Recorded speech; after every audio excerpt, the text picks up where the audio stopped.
ഞങ്ങളൊക്കെ സത്യം തുറന്നു പറയാൻ തുടങ്ങിയാൽ ഇവിടെയുള്ള പല നേതാക്കളും മുഖത്ത് തുണിയിടേണ്ടി വരും. പക്ഷെ തുറന്നു പറയാൻ പറ്റില്ല, പല പെൺകുട്ടികളെ സംബന്ധിച്ച കേസാണ്.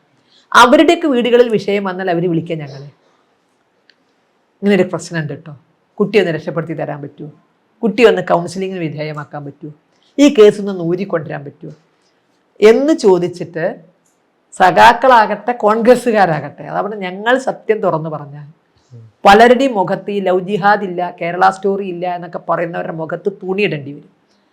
കാരണം അത്രമാത്രം കേസുകൾ ഇവിടുത്തെ ഹൈന്ദവ സംഘടനകളുടെ അടുത്തുണ്ട്. തുറന്നു പറയാൻ നമുക്ക് പരിമിതിയുണ്ട്, കാരണം പെൺകുട്ടികളുടെ ഭാവിയെ സംബന്ധിച്ച വിഷയം. അതുകൊണ്ട് പലതും നമുക്ക് തെളിവ് എവിടെയെന്ന് ചോദിച്ചാൽ ഈ കുട്ടികളെ കൊണ്ടിട്ട് പത്രസമ്മേളനം നടത്താൻ പറ്റില്ല, കാരണം പെൺകുട്ടികളുടെ ഭാവിയാണ്. നിമിഷ ഫാത്തിമ മിഥ്യയാണോ?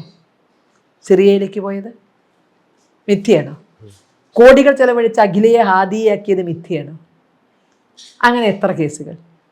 1 2 കേസേ ഉള്ളൂ എങ്കിലും ചർച്ച ചെയ്യണ്ടേ?